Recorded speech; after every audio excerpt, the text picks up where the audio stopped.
Training camp for the New Orleans Saints is finally here. We're going to talk about that position battles we're looking at, what's going on with this rookie class. We'll also give some breakout star candidates. I think there's one on offense and one on defense that definitely are worth mentioning. And of course, we're going to wrap it up with our win-loss prediction for the Saints. Let's get into it right here on the Straight Up Saints podcast. You're listening to the Straight Up Saints podcast.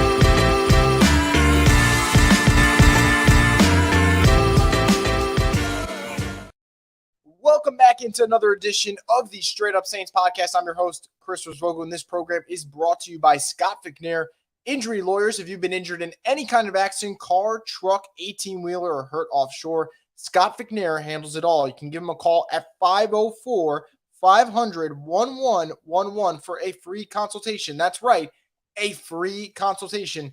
They'll always fight for the win. Scott McNair Injury Lawyers. Now, let's get into it on this Straight Up Saints podcast. I wasn't here last Monday, was enjoying a little bit of vacation before training camp is around the corner, but now it's back, and it's going to be an exciting time for this Saints team because I do think this is a Saints team that we can realistically look at, and whether or not they'll reach their ceiling is one thing, but people should have high hopes. I think this is a very talented roster, and I think this is a team that has the potential to compete in the NFC. But let's start off with training camp battles because, man, there are some juicy ones, but I don't think there's one any more exciting than what happens at the cornerback position between Paulson Adebo and Alontae Taylor.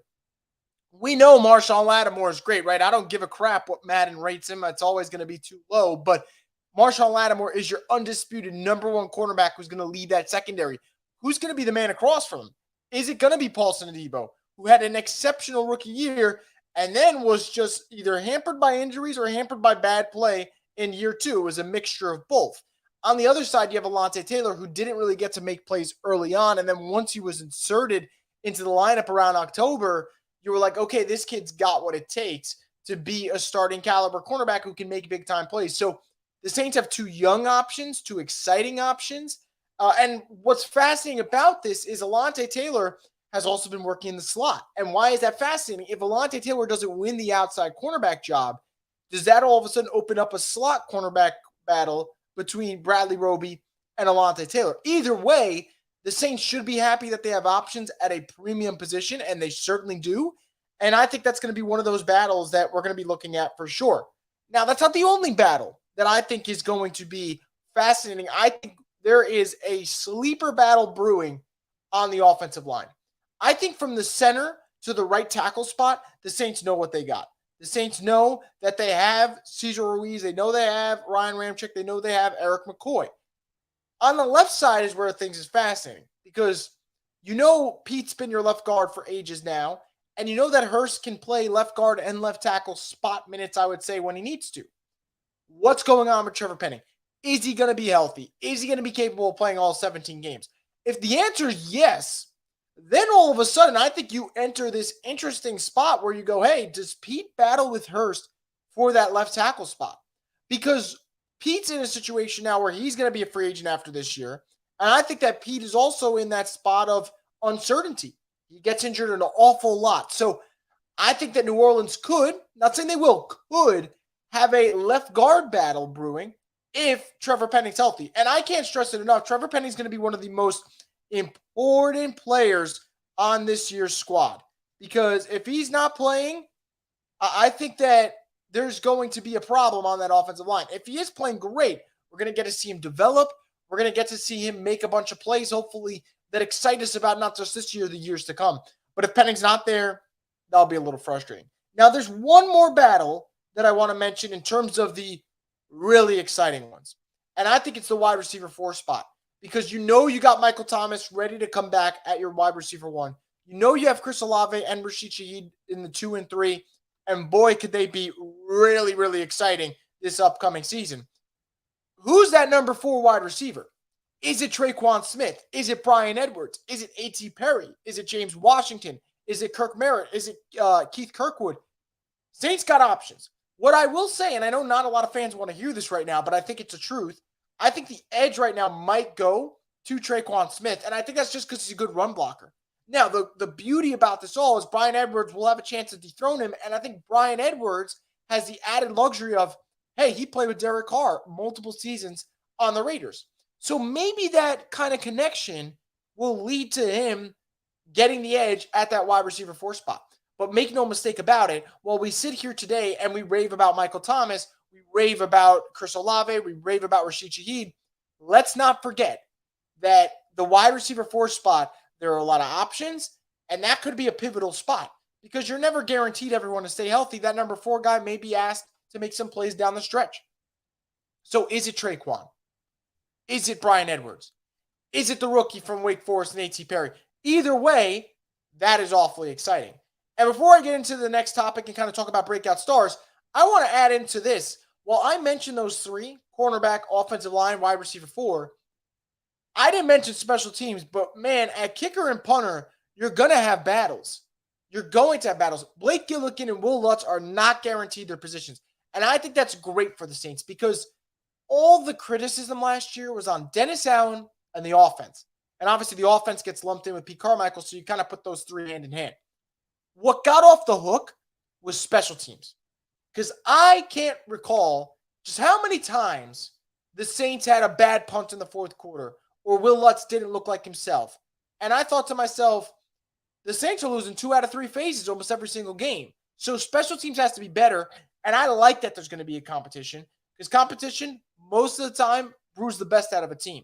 So that is something that we'll also look at as well as this season unfolds for sure. Now, let's get into breakout stars because I think there could be a couple. Let's go with the 2 main ones. One on offense, one on defense. Let's start on the defensive side of the ball. I think Alontae Taylor could be that next cornerback that really bursts onto the scene. Now, I think the one thing Alontae Taylor is missing that it could be a problem when you talk about how people view cornerbacks, because sometimes people are just looking at the grand number of, hey, how many interceptions do they have? Alontae Taylor was not that guy last year. He did not have an interception during that season. What he did have, though, in 9 starts was 11 pass breakups. And I think that's always kind of a good indicator of how close you are around to the ball and whether or not you're making plays on it. And he does that. And I think Alontae Taylor had some moments last year where he could have had a pick 6, could have had a big game-changing play, just drop the ball. And I think against the 49ers, he had a pick and it got overturned. So I think for Alontae, it's there. The size is there. The speed is there. He's got to get better at tackling. The good thing is he's willing. He's just got to get better at it because throwing yourself like a missile, that's not going to get the job done. You got to make sure you wrap up. But I think Alontae Taylor has all the tools in the bag that you need to be a really good player. And I think he will be. And I'm just excited. And I think if he's able to beat out Paulson Adebo from the jump, I think that's just going to be the starting point for him to ascend. And I really do feel that way. And interestingly enough, the other breakout player, at least the player I believe will be a breakout player, is also a second-year guy. And that's Rashid Shaheed. I think the world of Rashid Shaheed as a player in terms of diamond in the rough. Undrafted guy. Saints bring him in. You probably expect him to be a kick returner mostly. And then all of a sudden, he's making plays in the run game. He's making plays in the passing game. And as December rolled around and January rolled around, and I know the season was ending and us Saints fans had no playoff hopes really, there was that I can't wait to see Rashid Shaheed play. I can't wait to see Chris Olave play type of factor that those things excited me on Sundays when you know the season's kind of out the window. And I think for Rashid Shaheed, the advantage for him would be if Michael Thomas is back, that's going to open up a lot for him. Because Michael Thomas is going to command so much damn attention if he's healthy that Olave and Rashid Shaheed will have one-on-one matchups. And I'll take those two with the speed, with the shiftiness to win those one-on-one matchups. Because I think Rashid Shaheed, we think of him as a burner. We think of him as a speedster. But in the intermediate routes, the ability to kind of run that full route tree, is it there yet? Maybe not. But he is more than just a deep threat. This is not a situation where you put him out there like a Marquise Goodwin and say, hey, just fly up the field, and we'll try and get it to you. No, he can do other things. And I think for New Orleans, it would be a benefit to them to make sure they get Shaheed involved more. I really think this is his year. You know, I expect Olave to have over 1,000 yards. If Michael Thomas is healthy, he will have over 1,000 yards. Rashid Shaheed, though, can you get me 800? And I think you can. I really think he can. I think this is an exceptional talent. And I think for him, there's opportunity here. And he knows it. And I think that's going to be exciting to see what Rashid Shaheed does because his game is well suited with Derek Carr's. I fully believe that. I actually think Derek Carr's skill set, and obviously Derek Carr has flaws, but he wants to push the ball downfield. And I think that's really good news for Olave. I think that's really good news for Shaheed. So I'm going to go on the defensive side, a breakout candidate. And I know by breakout, I don't mean they're going to go from no name to good. I think they're going to go from a solid player to a really good player. Alontae Taylor defensively and Rashid Shaheed offensively. I'll go as far to say this. I think Rashid Shaheed can be the breakout player in the NFC South if he's healthy and he gets his opportunities. I really think it's up there. So those are the two guys that I would look at. And it obviously doesn't stop with them. Like, can Juwan Johnson take another jump? I think he can, but we'll see. Can Cesar Ruiz take another jump? Can Trevor Penning go from disappointing rookie year, just plagued by injuries, to, man, this kid is a legitimate starting left tackle? That could be the breakout that you're looking for. It could be as simple as DeMarco Jackson becoming a valuable backup linebacker. But there's options for the Saints. This is a young team, and I think the Saints have a lot of fun guys on this roster, and those are the ones that I'd probably be looking at in terms of breakout. Now, before I get into what you guys want to talk about, because as of course, guys, you know how these live streams go. If you have any comments, predictions, concerns, statements, whatever you want to talk about the Saints, you can drop it in the chat. I'll pull it up and I'll address it in just a moment. I want to get into win-loss prediction for the Saints, because win-loss prediction is a very, very touchy subject on some of these forums. And I was going to say Twitter, but I don't know. Is Twitter X now? I came back from vacation. All of a sudden, I find out Twitter's getting a rebrand. It's pretty odd. It's almost as bad as when HBO Max went to Max. I don't really understand why it's X now, but so be it. I'll be on the platform. We'll have stuff to talk about. What we'll talk about right now, though, win-loss prediction, New Orleans Saints. I can't stress it enough. This Saints team is good enough to win double-digit games. They're good enough to win 11 games, good enough to win 12 games, roster-wise. They improved at quarterback. You know you have a top 10 defense. You have weapons. Michael Thomas, Olave, Shaheed, Alvin Kamara when he comes back from his most likely suspension. Jamal Williams, Kendrick Miller, Juwan Johnson, Taysom Hill. They're weapons. And then, obviously, there's that urgency. You hear Cam Jordan, you hear Tyrann Mathieu. When I hear them speak, I feel that sense of like, it's now or never. We're older dudes trying to capture a title, and when's it going to happen? Like, guys like Cam Jordan and Demario Davis, they're probably thinking, if it doesn't happen now, when is it going to happen? And I think bringing in Derek Carr will give them a little bit more leadership to the quarterback room, give them a little more leadership, to the offense that they're going to desperately need. So, yeah, I like this roster. What I don't trust is the head coach. What I don't trust is the offensive coordinator. And it's going to be up to them to prove me wrong. But I'll say this. The Saints lost a lot of one-possession games last year that they very well could have won with a little bit better quarterback play and better coaching. If they get the better quarterback play, that could give them 2 more wins. If they get the better coaching, that could give them 2 more wins. Now, will they go 11-6, 12-5, 10-7? I think that's the talent range for them. It's up to them to decide. But when I went through the schedule, here's what I went down with. I think for New Orleans, I think you're looking at a team that very well could, I'm not saying they will, but could win 11 games. But the start could be a little tricky. The start absolutely could be a little tricky. Because when I went through it, you have the Titans, Panthers, Packers, Bucks. I think that's a 2-2 stretch for New Orleans. 3-1 if everything breaks right, but I think that's kind of a 2-2 stretch. I expect them to split with the Panthers this year, so I give them a loss there.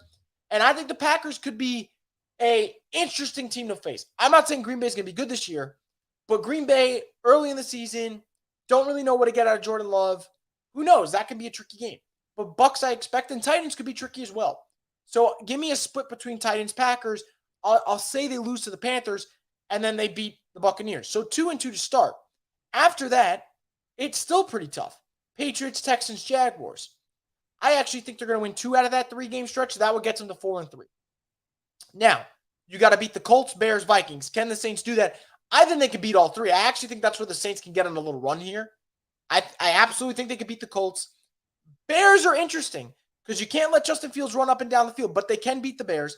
And I think the Vikings are set to have a major drop-off this year. I think that's a team. They won 13 games last season. I wouldn't be shocked if they went 8-9 this year. I think a lot of those one-possession games that they lost, that they won, they may now lose. Because that's the NFL. The NFL in a nutshell, one-possession games. And who's making the winning plays in those one-possession games? That's usually the team that comes out with the W.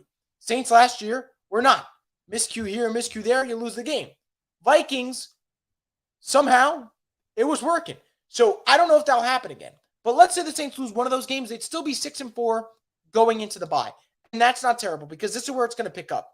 You'll have the Falcons, you have the Lions at home, Panthers at home, Giants at home. And if you're New Orleans, if you're going to be a good team this year, you got to defend the dome. And if the Saints defend the dome, all of a sudden, I said 6-4 at the bye, you're looking at a 9-5 team.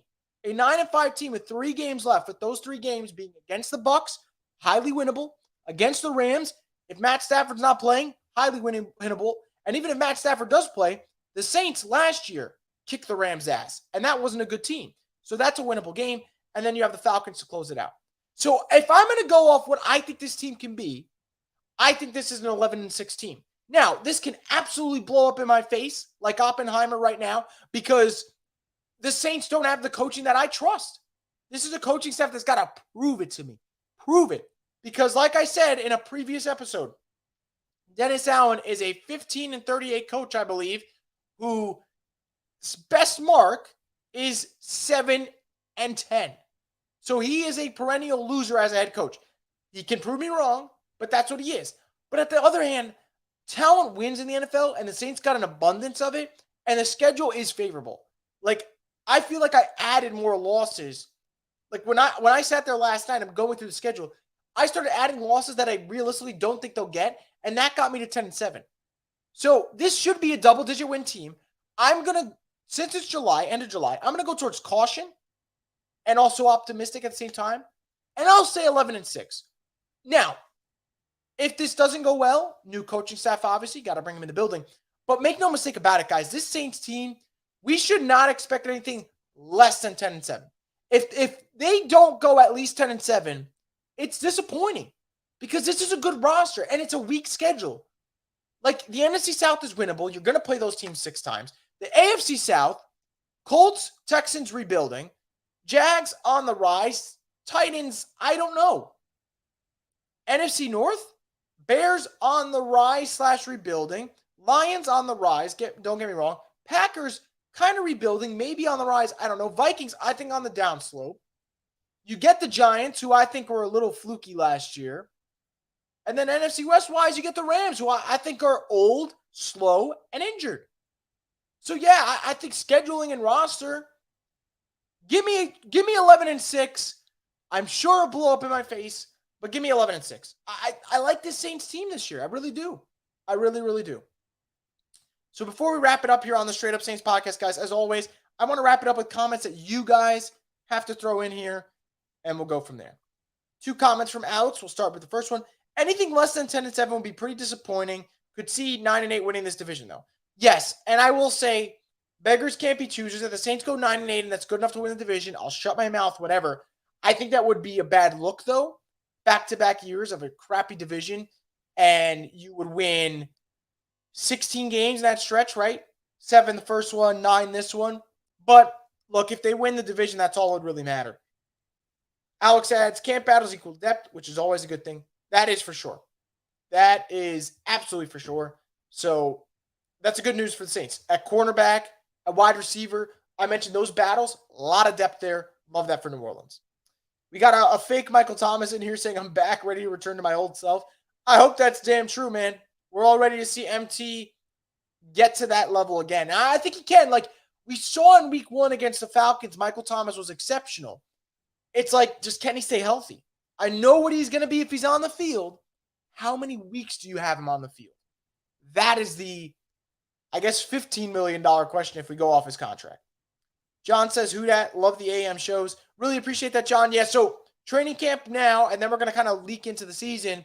This is it, man. Monday shows for the rest of the year. Monday shows for the rest of the year. I can't wait about that. I cannot wait. Alex adds, really excited about Juwan Johnson. Felt like he came into his own last year with QBs not at Carr's level. He did. And I'll bring up the stats real quick because I'm a big Juwan Johnson guy. I think that Juwan Johnson could have another breakout in him. So Juwan went from 13 catches to 42. He went from 159 yards to 508. and he went from 4 touchdowns to 7. Every number across the board increased greatly. Can he do that with a quarterback now that we know likes to use the tight end position? I think he can. So I think for New Orleans, Jawan, can he ascend again? I think it's on the table. I really do. Darren says, when will the AK suspension come out? That's a great question. I don't think there's ever a real timeline for stuff like this because the NFL can let the season start and then drop it, which would absolutely stink. I'll say, though, we will know within the next month. I'll say within the next month, we're going to know about Alvin's status because I think the NFL, when they made that statement, Alvin, they do the settlement, whatever, it sounds like the NFL has an idea because that got settled, and then you hear that they're ready to kind of approach this situation, whether it's a suspension or not.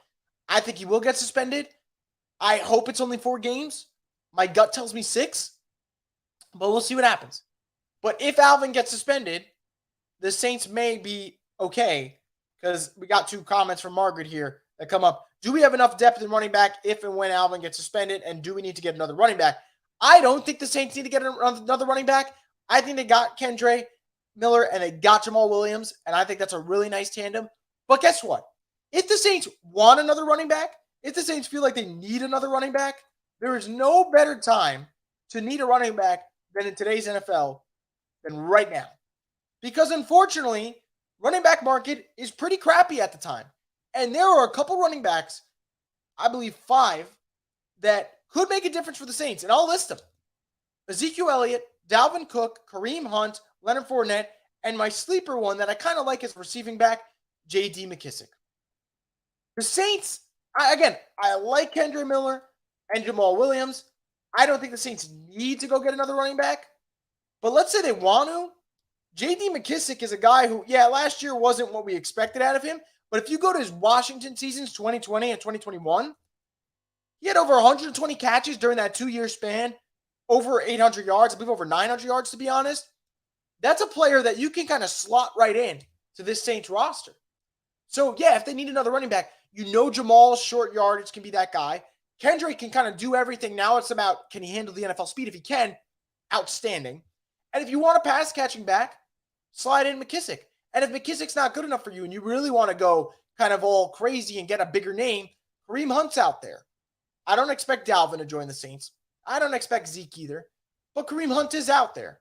And look, if you want another bruiser, Fournette's out there. So there's options on the market if the Saints want one. But I really like this running back room. I really do. I'm so glad the Saints went and got 2 and didn't just sign Jamal Williams and say, that's it, we're done for the year. Because Kendre Miller, I promise you, at some point this season, will come up big for the Saints. I really feel that way. I do. I think the opportunity is going to be there for this kid. Alex says Shaheed gives them a vertical threat they haven't had for a while. It's going to open up plenty of underneath routes for MT too. And I actually think, Alex, that will be vice versa in a way too. I think MT dominating the underneath, if there's a focus on that, that makes the back end vulnerable. And that's where Rashid Shaheed can do some really big damage. So it's going to work both ways, no doubt about it. Love the comment that you left there. And I think this goes for Olave too. And Olave might be the guy that overall feasts because he can do everything. So I'm excited about this Saints wide receiver group. A lot of it hinges on Michael Thomas's health. Don't get me wrong. But I do think this is a very talented core. And I cannot wait to see what they do this season, especially if they're all healthy. Because Mike can dominate the inside, can dominate the slot, can dominate the intermediate routes. And the other 2 guys can be burners. Obviously, they can catch a ball for 5 yards and take it for 50. They got that type of capabilities. So I'm excited. I really can't wait for this. And I think this is going to be a fun season. So we got training camp starting this week. I cannot freaking wait, whether it's the photos, whether it's the videos, whether it's just talking Saints. I think that it's going to be a hell of a blast. Now, Alex adds thoughts on Trey Turner. So this came in this morning from Adam Schefter, former Pro Bowl guard, Trey Turner visiting the Saints. Do not believe a deal's been announced yet. That could come. But Trey Turner's an interesting player, right? This is a guy who was a Pro Bowler for 5 straight years with the Panthers. So he's got the NFC South experience. Since Chargers, Steelers, Commanders, kind of bounced around the league, he's no longer the player he once was. But the one thing I'll say about Trey Turner that I do like, I like durability. And the Saints don't have a lot of durability on this O-line. And if we go through Trey Turner's last 2 seasons, he has played in 33 games out of 34. That's pretty good for me. And in that stretch, for people curious, in that 33-game stretch, he has started 29 of them. So Trey Turner would give the Saints more depth. Trey Turner would give the Saints a guy that has a lot of experience. And while he is on the downslope of his career, it doesn't hurt to bring him in, see if he has a bounce back year in him, see if you can play him at some point this season if you need that depth. I wouldn't mind it at all. And what I also like about Trey Turner is he'll give you versatility at the guard spot. I don't think he's going to be exclusive to right guard. You could play him at left too, and you can go from there. But Saints needed depth. I think that this offensive line is a scary group because there is talent, but there's a lot of injury concerns. So, yeah, I mean, Trey Turner at this point in his career, 30 years old, on the downslope. Is he a great player anymore? Absolutely not. Can the Saints use some depth? Sure, and I don't mind for this one because this is kind of one of those, you got nothing to lose if you bring him in, and you may have something to gain out of this type of deal. So Trey Turner visiting the Saints, we'll see if it ends up in a deal. And if it does, then we see what he does in training camp. We'll have an opportunity about a 4 to 5 week stretch to make this roster. And we'll see. It's a hard roster to crack. That's for damn sure. But anyway, guys, as always, I appreciate you guys greatly leaving your comments, questions, concerns, whatever it may be. This stuff doesn't really roll without you guys. And I hope as the training camp progresses, I hope as the season gets closer, we get more excitement, more interactions, more to talk about. And I know we will. And I know this is going to be a damn fun thing to do when the season begins, when we start talking on Mondays after Saints games. I'm sure it'll get pretty wild in here. But that's going to wrap it up for this July 23rd edition of the Straight Up Saints podcast. As always, guys, I want to thank you so much for listening. Stay tuned for more content, not just on these live streams, but we have an interview to drop today, and it's with the player that I mentioned earlier today in this show. So Saints player interview, current guy, expecting a big year from him. We're going to have that interview dropping on Boo Crew Media's YouTube page, so make sure to subscribe to that. Of course, I'll share it on Twitter later today when we do drop this interview, but I'm really excited for you guys to hear that. Enjoy this upcoming week. Enjoy the start of training camp. And as always, stay tuned for more content here on the Straight Up Saints podcast, the destination for the Who Dat Nation.